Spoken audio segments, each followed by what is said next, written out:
ಹರೇ ಕೃಷ್ಣ. ಎಲ್ಲ ಕೇಳುಗರಿಗೂ ಶ್ರೀಮದ್ ಭಾಗವತದ ಅಧ್ಯಯನಕ್ಕೆ ಸ್ವಾಗತ.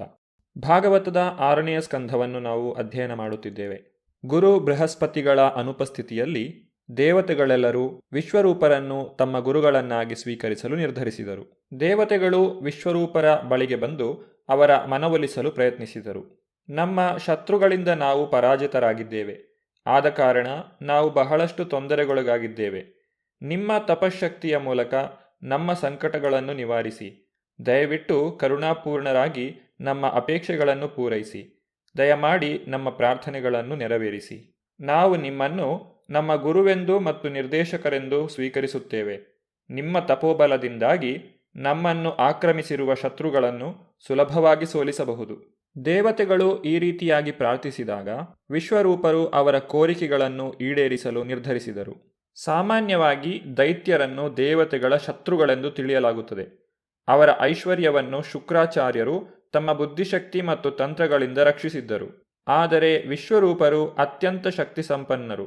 ಅವರು ನಾರಾಯಣ ಕವಚವೆಂಬ ರಕ್ಷಾಸ್ತೋತ್ರವನ್ನು ರಚಿಸಿದರು. ಅವರು ಈ ಚತುರ ಮಂತ್ರದಿಂದ ದೈತ್ಯರ ಐಶ್ವರ್ಯವನ್ನು ಅಪಹರಿಸಿ ಅದನ್ನು ಸ್ವರ್ಗಾಧಿಪತಿಯಾದ ಮಹೇಂದ್ರನಿಗೆ ಕೊಟ್ಟರು. ವಿಶ್ವರೂಪರು ಅತ್ಯಂತ ಉದಾರಿಯಾಗಿದ್ದರು. ಅವರು ಸಹಸ್ರಾಕ್ಷನಾದ ಇಂದ್ರನಿಗೆ ಅವನನ್ನು ರಕ್ಷಿಸಿದ ಮತ್ತು ದೈತ್ಯರ ಸೈನ್ಯಬಲವನ್ನು ಜಯಿಸಿದ ಮಂತ್ರದ ರಹಸ್ಯವನ್ನು ಹೇಳಿದರು. ದೇವತೆಗಳು ವಿಶ್ವರೂಪರಿಗೆ ಅವರ ತಂದೆಯ ಕಡೆಯಿಂದ ಸಂಬಂಧಿಕರು.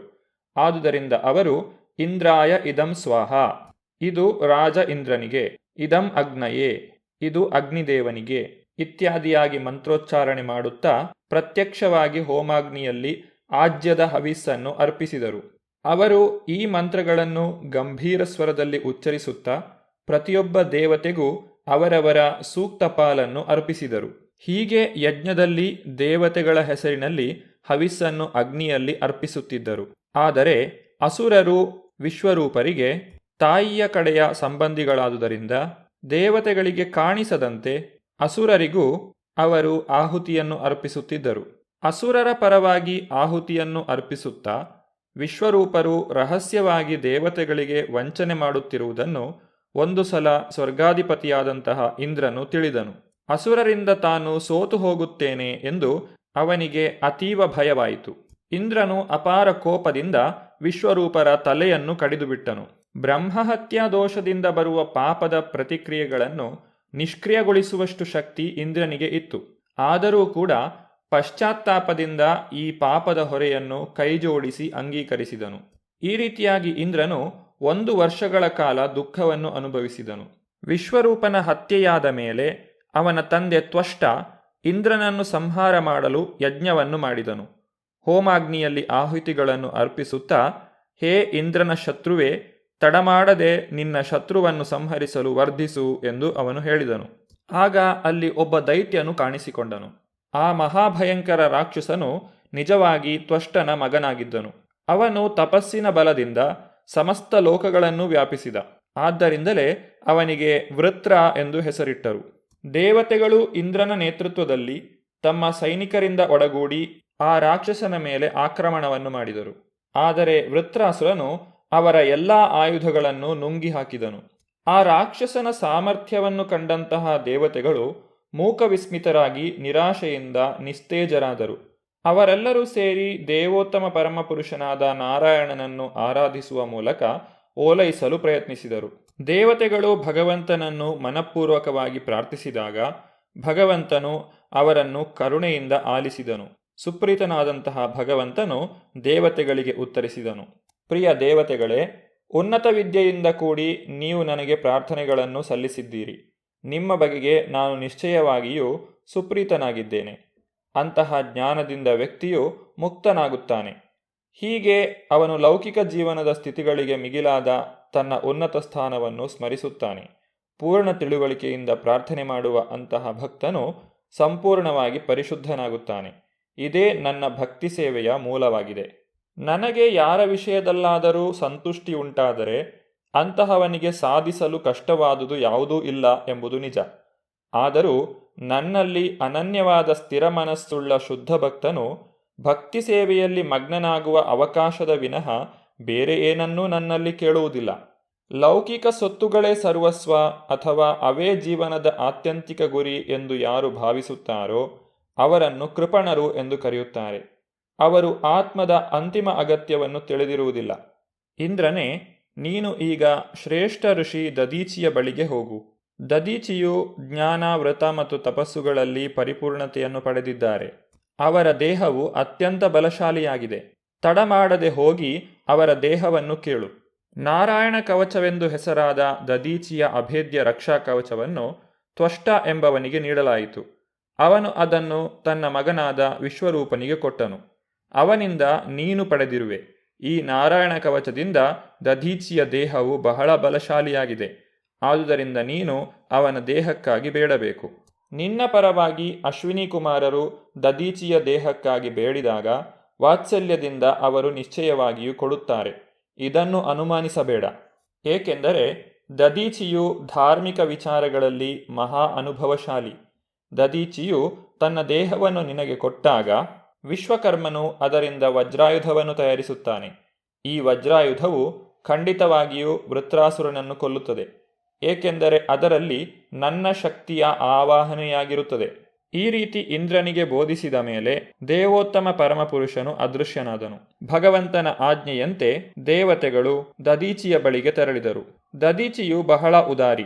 ದೇವತೆಗಳು ಬೇಡಿದ ಕೂಡಲೇ ತನ್ನ ದೇಹತ್ಯಾಗಕ್ಕಾಗಿ ಸಮ್ಮತಿಸಿದರೂ ಅವರಿಂದ ಧರ್ಮಬೋಧೆಯನ್ನು ಪಡೆಯಲೆಂದು ನಗುತ್ತಾ ಹೀಗೆ ನುಡಿದರು. ಉನ್ನತರಾದ ದೇವತೆಗಳೇ, ಲೌಕಿಕ ಶರೀರಗಳನ್ನು ಪಡೆದಿರುವ ಎಲ್ಲ ಜೀವಿಗಳಿಗೂ ಮರಣಕಾಲದಲ್ಲಿ ಅಸಹನೀಯವೂ ತೀವ್ರವೂ ಆದ ವೇದನೆಯ ಕಾರಣದಿಂದಾಗಿ ಅವರು ಪ್ರಜ್ಞಾಹೀನರಾಗುತ್ತಾರೆ.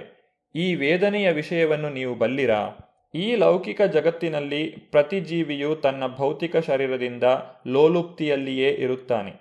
ಯಾವಾಗಲೂ ಅದನ್ನು ಕಾಪಾಡಿಕೊಳ್ಳಲು ಸೆಣಸಾಡುತ್ತಾ ಸರ್ವಸಾಧನಗಳಿಂದ ದೇಹವನ್ನು ಶಾಶ್ವತವಾಗಿ ರಕ್ಷಿಸಲು ಪ್ರಯತ್ನಿಸುತ್ತಾನೆ. ಹೀಗಿರಲು ವಿಷ್ಣುವೇ ಅನುಗ್ರಹಿಸಿದರೂ ಕೂಡ ತನ್ನ ದೇಹವನ್ನು ತ್ಯಜಿಸಲು ಯಾರು ತಾನೇ ಸಿದ್ಧನಾಗುತ್ತಾನೆ? ಆಗ ದೇವತೆಗಳು ಉತ್ತರಿಸಿದರು, ಹೇ ಬ್ರಾಹ್ಮಣವರ್ಯನೇ, ಧರ್ಮವಂತನಾದ ನಿನ್ನ ಕಾರ್ಯಗಳು ಪ್ರಶಂಸನೀಯವಾದವು.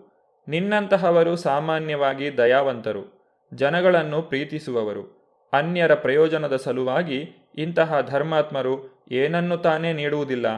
ತಮ್ಮ ದೇಹವೂ ಸೇರಿದಂತೆ ಎಲ್ಲವನ್ನೂ ಅವರು ನೀಡುತ್ತಾರೆ. ಸ್ವಾರ್ಥಿಗಳಾದವರು ಇತರರ ಬಳಿ ಏನನ್ನಾದರೂ ಬೇಡಿದಾಗ ಅಂತಹವರ ಯಾತನೆಯನ್ನು ಅರಿತಿರುವುದಿಲ್ಲ. ಯಾಚಕನಿಗೆ ದಾನಿಯ ಸಂಕಷ್ಟವು ಗೊತ್ತಿದ್ದೇ ಆದರೆ ಆತ ಏನನ್ನೂ ಕೇಳಲಾರನು.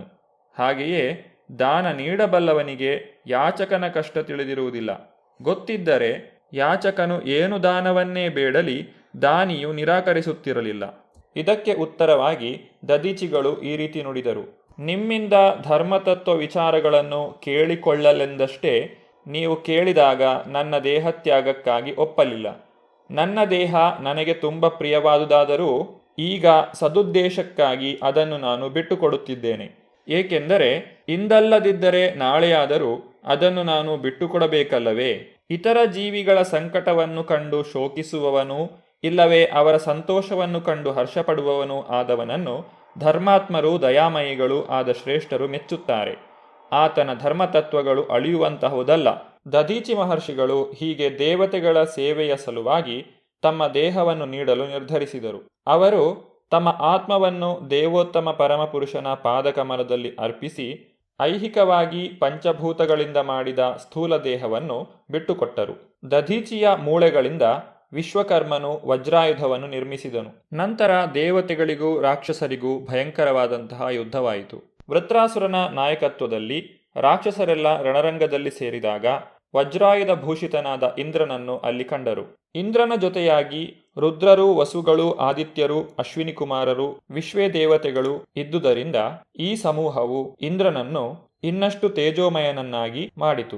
ರಾಕ್ಷಸರು ಈ ಪ್ರಭೆಯನ್ನು ತಾಳಲಾರದೆ ಹೋದರು. ಸುಮಾಲಿ ಮತ್ತು ಮಾಲಿಯವರ ನಾಯಕತ್ವದಲ್ಲಿ ರಾಕ್ಷಸ ಸೇನೆಯು ಇಂದ್ರನ ಸೈನ್ಯವನ್ನು ಎದುರಿಸಿತು. ಸ್ವತಃ ಮೃತ್ಯುವೇ ಮೈತಾಳಿ ಬಂದರೂ ಇಂದ್ರನ ಸೈನ್ಯವನ್ನು ಗೆಲ್ಲುವುದು ಸುಲಭ ಸಾಧ್ಯವಾಗಿರಲಿಲ್ಲ. ದೇವತೆಗಳ ಸೈನಿಕರನ್ನು ಕೊಲ್ಲಲೆಂದು ಅನೇಕ ಆಯುಧಗಳನ್ನು, ಬಾಣಗಳನ್ನು ಧಾರಾಕಾರವಾಗಿ ಸುರಿಸಿದರೂ ಅವು ಅವರನ್ನು ಮುಟ್ಟಲೇ ಇಲ್ಲ. ಏಕೆಂದರೆ ದೇವತೆಗಳು ಕ್ಷಿಪ್ರಗತಿಯಲ್ಲಿ ಆ ಆಯುಧಗಳನ್ನು ಸಾವಿರ ತುಂಡುಗಳಾಗುವಂತೆ ಆಕಾಶದಲ್ಲಿಯೇ ಕತ್ತರಿಸುತ್ತಿದ್ದರು. ಆಯುಧಗಳು ಹಾಗೂ ಮಂತ್ರಗಳು ಕ್ಷೀಣವಾದಾಗ ರಾಕ್ಷಸರು ಪರ್ವತ ಶಿಖರಗಳು, ವೃಕ್ಷಗಳು, ಬಂಡೆಗಳು ಇವನ್ನೆಲ್ಲ ದೇವತೆಗಳ ಸೈನ್ಯದ ಮೇಲೆ ಸುರಿಸಿದರು. ಆದರೆ ಶಕ್ತಿವಂತರೂ ನಿಷ್ಣಾತರೂ ಆದ ದೇವತೆಗಳು ಹಿಂದಿನಂತೆಯೇ ಈ ಆಯುಧಗಳನ್ನು ಆಕಾಶದಲ್ಲಿಯೇ ತುಂಡರಿಸಿ ನಿಶ್ಚೇತನಗೊಳಿಸಿದರು. ವೃತ್ರಾಸುರನು ಯಾವ ರೀತಿಯಾಗಿ ದೇವತೆಗಳ ಸೈನ್ಯವನ್ನು ಎದುರಿಸಿದನು ಎಂಬುದನ್ನು ನಾವು ಮುಂದಿನ ಸಂಚಿಕೆಯಲ್ಲಿ ನೋಡೋಣ. ಧನ್ಯವಾದಗಳು. ಹರೇ ಕೃಷ್ಣ.